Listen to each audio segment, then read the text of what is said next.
بسم الله الرحمن الرحيم الحمد لله رب العالمين. الحمد لله الذي جعل الصبر مفتاح الفرج وجعل مع اليسر يسرا. أحمده سبحانه وأشكره. أشهد أن لا إله إلا الله وحده لا شريك له، وأشهد أن محمدا عبده ورسوله صلى الله عليه وعلى آله وأصحابه أجمعين ومن تبعهم بإحسان إلى يوم الدين. أما بعد، فيا عباد الله، أوصيكم ونفسي أولا بتقوى الله. قال الله تعالى: يا أيها الذين آمنوا اتقوا الله اتقوا الله حق تقاته ولا تموتن إلا وأنتم مسلمون. وقال تعالى: يا أيها الذين آمنوا اتقوا الله وقولوا قولا سديدا يصلح لكم أعمالكم ويغفر لكم ذنوبكم ومن يطع الله ورسوله فقد فاز فوزا عظيما. وقال ربنا جل وعلا: يا أيها الناس اتقوا ربكم الذي خلقكم من نفس واحدة وخلق منها زوجها وبث منهما رجالا كثيرا ونساء واتقوا الله الذي تساءلون به والأرحام إن الله كان عليكم رقيبا. Masyarul muslimin, jamaah salat Jumat yang dirahmati Allah Subhanahu wa taala. Salah satu sifat yang harus kita sifati adalah sifat sabar.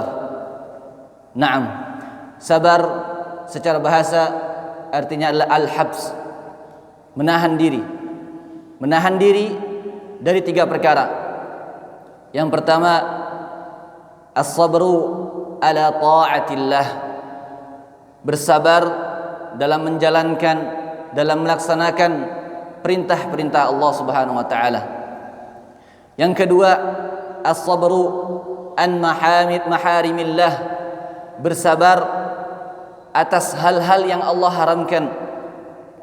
Dan yang ketiga, as-sabru ala aqdarillah, bersabar atas takdir Allah Subhanahu wa taala yang kita anggap menyakitkan. Yang pertama, bersabar terhadap ketaatan kepada Allah Subhanahu wa taala. Kita saksikan santri di pondok pesantren, mereka bersabar dalam ketaatan kepada Allah Subhanahu wa taala. Kita lihat di luar sana, anak-anak bermain dengan bebas. Mereka bermain HP, memainkan game online. Namun santri di pondok, mereka bersabar di dalam ketaatan kepada Allah, bersabar salat 5 waktu, bersabar dalam belajar. Yang kedua, bersabar atas hal-hal yang Allah haramkan. Di luar sana banyak sekali orang-orang yang tidak bersabar atas hal-hal yang Allah haramkan. Mereka menggunakan HP mereka untuk melihat hal yang tidak pantas. Mereka menggunakan HP mereka untuk, na'udzubillah, mereka gunakan untuk transaksi yang tidak, transaksi riba, transaksi yang haram. Bahkan na'udzubillah, mereka gunakan HP mereka untuk judi online, untuk hal-hal yang haram. Namun di sini santri-santri di pondok pesantren yang dirahmati Allah Subhanahu wa taala, mereka bersabar tidak menggunakan HP. Mereka bersabar atas hal-hal yang Allah haramkan. Dan yang ketiga, bersabar ala aqdarillah, bersabar atas takdir Allah Subhanahu wa taala yang kita anggap takdir tersebut takdir yang menyakitkan, takdir yang menyusahkan. Akan tetapi di belakang itu semua tentunya Allah Subhanahu wa taala Al-Hakim, zat yang maha hikmah. Tidaklah takdir tersebut diberikan kepada seorang hamba, melainkan ada hikmah yang besar di balik takdir tersebut. Kemudian, jika seseorang melakukan kesabaran, bersabar atas tiga perkara tersebut, maka Allah Subhanahu wa taala akan memberikan mereka kenikmatan yang besar, akan memberikan mereka pahala yang banyak. Di antara buah dari kesabaran yang pertama adalah Allah Subhanahu wa taala akan memberikan pertolongan dan kemenangan bagi orang-orang yang bersabar. Allah Subhanahu wa taala berfirman dalam surah Al-Baqarah, "Wala nabluwannakum bisyai'in minal khauf wal ju' wa naqsin minal amwal wal anfus wath thamarat wa basyiris sabirin." Dan sungguh wala nabluwakum bisyai'in minal khauf, dan sungguh kami akan menguji kalian dengan sedikit rasa takut, wal ju', rasa lapar, wal naqs minal amwal, kekurangan harta, wal anfus wath thamarat, kekurangan jiwa dan buah-buahan, wa basyiris sabirin. Di akhir ujian itu semua Allah berikan kabar gembira bagi orang-orang yang sabar. Rasulullah SAW juga bersabda, wa'lam anna an-nasra ma'as sabri wa anna al-faraja ma'al karab wa anna ma'al usri yusra. Ketahuilah bahwasanya kemenangan itu bersama kesabaran, wa anna al-faraja ma'al karb, kelapangan bersama kesempitan, wa anna ma'al usri yusra, dan sungguhnya bersama kesulitan ada kemudahan. Kemudian buah dari kesabaran yang kedua adalah Allah Subhanahu wa taala akan meninggikan derajat dan menghapus dosanya orang-orang yang sabar. Rasulullah SAW bersabda, "Ma yusibul muslim min nasab wala wasab wala ham wala huzn wala adha wala gham hatta syaukatu yushakuha illa kaffarallahu biha min khatayah." Tidaklah seorang muslim ditimpa nasab, kelelahan, kemudian ditimpa penyakit, kesusahan, kesedihan, gangguan, wala gham, ataupun kesempitan, hatta asyaukatu yushakuha, bahkan duri yang menusuknya, illa kaffarallahu biha min khatayah, melainkan Allah akan menghapus dengan itu semua sebagian dosa-dosa mereka. Namun syaratnya adalah kita bersabar atas ujian yang Allah berikan. Al-Imam Ibnu Qayyim rahimahullah ta'ala mengatakan, "Idza aradallahu bi'abdihi khairan ajjala lahu al-'uqubah fid dunya, wa idza arada bi'abdihi asy-syarr amsaka 'anhu bidhanbihi hatta yuwafi bihi yaumal qiyamah." Al-Imam Ibnu Qayyim rahimahullah ta'ala mengatakan, "Idza aradallahu bihi 'abdihi khaira", apabila Allah menghendaki kebaikan bagi seorang hamba, ajjala lahul 'uqubah fid dunya, maka Allah akan segerakan baginya hukuman, balasan dosa di dunia. Wa idza arada bi 'abdihi syarr, dan apabila Allah menghendaki keburukan bagi seorang hamba, amsaka anhu bidzanbih, maka Allah menahan hukuman itu sampai ia datang pada hari kiamat dengan seluruh dosanya. Maka ujian yang menimpa seorang mukmin bukanlah tanda kebencian Allah Subhanahu wa taala, melainkan tanda cintanya Allah yang ingin mensucikannya dari dosa dan mengangkat derajatnya. Sebagaimana sabda Nabi kita Muhammad SAW, "Innal 'abda latakuna lahu 'indallahi manzilah", sungguhnya seorang hamba memiliki kedudukan di sisi Allah, fama yuballighuha bi'amalin, yang tidak bisa ia capai dengan amalnya, fama yazalullahu yabtalihi bima yakrahu hatta yuballighuhu iyyah, maka Allah terus mengujinya dengan hal-hal yang ia benci hingga Allah menyampaikannya pada kedudukan itu. Maka dengan kesabaran Allah Subhanahu wa taala akan mengangkat derajat kita. Kemudian buah kesabaran yang ketiga adalah Allah Subhanahu wa taala akan memberikan pahala tanpa batas bagi orang-orang yang sabar. Allah Subhanahu wa taala berfirman, "Innama yuwaffas sabiruna ajrahum bighairi hisab", sesungguhnya hanya orang-orang yang sabarlah yang akan diberi pahala bighairi hisab, tanpa batas. Al-Imam Ibnu Qayyim rahimahullahu taala mengatakan, lam yuzkar fil Quran thawabu amalin kama dzakara thawabus sabr. Tidak ada satu amal pun dalam Al-Quran yang disebutkan pahalanya tanpa batas illa sabr, kecuali sabar. Lianna sabra aslu kulli khairin, dikarenakan kesabaran adalah sumber dari semua kebaikan, wa masdaru kulli amalin salih, dan pokok dari setiap amal salih. Kemudian buah yang keempat dari kesabaran adalah Allah Subhanahu wa taala akan memberikan ketenangan hati dan keridhaan dengan takdirnya. Allah Subhanahu wa taala berfirman dalam surah At-Taghabun, "Ma asaba min musibatin illa bi idznillah, wa man yu'min billah yahdi qalbah." Ma asaba min musibatin, tidak ada musibah yang menimpa kecuali dengan izin Allah. Wa man yu'min billah, dan barang siapa beriman kepada Allah, yahdi qalbah, Allah akan memberikan petunjuk pada hatinya.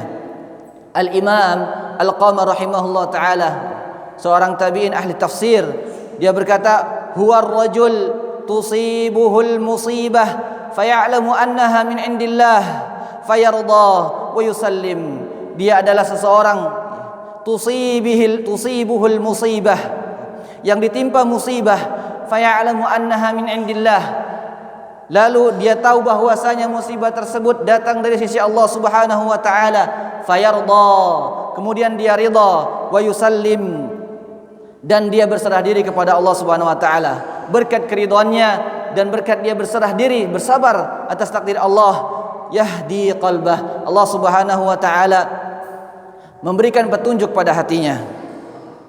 Kemudian buah dari kesabaran yang kelima adalah Allah Subhanahu wa taala akan memberikan surga dan kenikmatan yang abadi. Allah Subhanahu wa taala berfirman di dalam surah Ar-Ra'd, "Salamun 'alaikum bima sabartum fa ni'ma uqbad dar." Salamun 'alaikum, keselamatan atas kalian, bima sabartum, berkat kesabaran kalian, fa ni'ma uqbad dar, maka sungguh sebaik-baik tempat kemudahan, sebaik-baik tempat kesudahan adalah surganya Allah Subhanahu wa taala. Ma'asyiral muslimin rahimani wa rahimakumullah, jemaah salat Jumat yang dirahmati oleh Allah Subhanahu wa taala. Al-Imam Hasan Al-Basri rahimahullah taala berkata, "As-sabru kanzun min kunuzil khair." Sabar adalah perbendaharaan dari perbendaharaan kebaikan. La yu'tihi Allahu illa li'abdin karimin indah. Allah tidak akan memberikannya kecuali kepada hamba yang mulia di sisinya. Aqulu qawli hadza wa astaghfirullahu li wa lakum wa lisairil muslimin wal muslimat.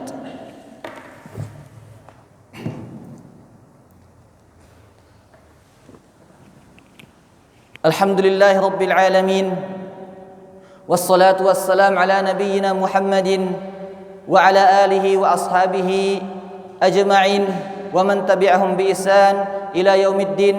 Amma ba'd. Asyhadu an la ilaha illallah wahdahu la syarika lah wa asyhadu anna Muhammadan abduhu wa rasuluh. Ma'asyiral muslimin rahimani wa rahimakumullah, jemaah salat Jumat yang dirahmati oleh Allah Subhanahu wa taala. Pada khutbah yang kedua kita akan mendengar kisah kesabaran dari orang-orang yang terdahulu. Nabi kita Muhammad sallallahu alaihi wasallam adalah orang yang paling sabar. Di awal dakwahnya beliau dihina, dicaci, bahkan diusir dari tempat tinggalnya sendiri. Ketika itu beliau pergi ke kota Taif dalam rangka berdakwah untuk Allah Subhanahu wa taala. Namun yang ia dapatkan dari masyarakat Taif adalah hinaan, cercaan, bahkan anak-anak kecil di sana melempari batu kepada Nabi kita Muhammad SAW sampai berdarah. Turunlah malaikat Jibril bersama malaikat penjaga gunung, memberikan salam kepada Nabi kita Muhammad SAW, kemudian mengatakan, "Wahai Muhammad, jikalau engkau inginkan, maka aku akan menimpakan dua gunung ini kepada masyarakat Taif." Namun apa jawaban dari Nabi kita Muhammad SAW? Beliau menjawab, "Bal arju an yukhrijallah min aslabihim qauman ya'budunallah wahdah la syarika lahu." Nabi Muhammad SAW dengan kelembutannya, dengan kesabarannya, beliau mengatakan, bahkan aku berharap kepada Allah agar Allah Subhanahu wa taala mengeluarkan dari tulang sulbi mereka suatu kaum ya'budunallaha wahdah. Suatu kaum yang menyembah Allah, mengesahkan Allah, la syarika lahu, tidak menyekutukan Allah Subhanahu wa taala dengan apapun. Dengan kesabaran Nabi kita Muhammad SAW, kita saksikan bahwasanya di kota Taif tersebar dakwah Islam. Ketika itu masyarakat Taif berbondong-bondong ke kota Mekah ingin masuk Islam setelah Fathu Mekah. Kemudian kita lihat bagaimana seorang sahabat yang mulia, Abu Hurairah radhiyallahu anhu, seorang sahabat yang banyak sekali meriwayatkan hadis dari Nabi kita Muhammad SAW. Beliau adalah sahabat yang sabar. Naam, ketika itu para penduduk Madinah, mereka sibuk dengan dunianya, mereka sibuk jual beli di pasar, mereka sibuk bertani. Namun sahabat yang mulia Abu Hurairah radhiyallahu anhu, beliau bersabar di masjid Nabi dengan kemiskinan dan kefakiran yang hari-harinya dilewati dengan kelaparan. Beliau bersabar membersamai Nabi SAW, dan lihat bagaimana buah dari kesabaran Abu Hurairah radhiyallahu anhu. Beliau radhiyallahu anhu telah meninggal, telah wafat ratusan tahun yang lalu, bahkan 1000 tahun yang lalu. Namun nama beliau masih kita dengar di kalangan para penuntut ilmu, bahkan di masyarakat awam mengenal siapa Abu Hurairah radhiyallahu anhu. Mungkin setiap hari namanya disebut radhiyallahu anhu. Dan kita lihat bagaimana para imam bersabar dalam menuntut ilmu. Kita lihat Imam Ahmad Ibn Hanbal ketika perjalanannya ke Yaman, kehabisan bekal, akhirnya beliau pun menjadi pembantu di perjalanan, memandikan, membersihkan unta, kemudian mengangkat barang, bahkan dia menjual kedua terompahnya, menjual sandalnya untuk menuntut ilmu. Kemudian Imam Ahmad Ibn Hanbal rahimahullah ta'ala, ketika ada fitnah tentang Al-Quran kalamullah, beliau bersabar dengan cambukan di badannya, bersabar dengan siksaan pemerintah ketika itu. Beliau tetap mengatakan Al-Quran kalamullah. Padahal saat itu banyak para imam yang tidak sabar.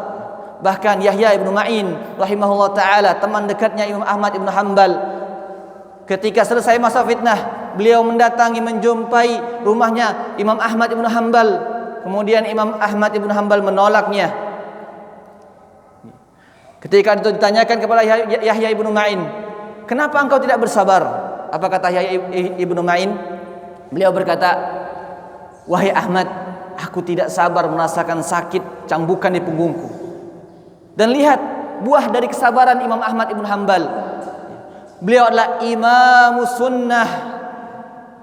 Beliau berdiri kokoh menegakkan sunnah, menegakkan Islam ketika di zamannya. Dan sampai saat ini Imam Ahmad Ibn Hanbal rahimahullah ta'ala masih terdengar namanya. Dan mungkin sampai akhir zaman nanti Imam Ahmad Ibn Hanbal masih terdengar namanya. Kemudian kita lihat bagaimana guru dari guru kita, Al-Imam Muqbil Al-Wadi'i rahimahullah ta'ala, bagaimana kesabarannya dalam dakwah.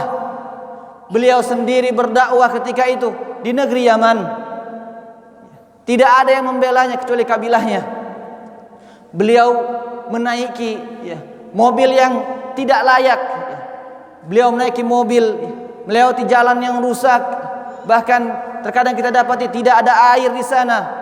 Beliau berdakwah ke seluruh penjuru-penjuru Yaman, ke pelosok-pelosok Yaman, berdakwah mengajak orang untuk kembali ke jalan yang lurus, kembali ke manhaj as-salafus salih, kembali ke jalan Imam Ahlus Sunnah wal Jamaah.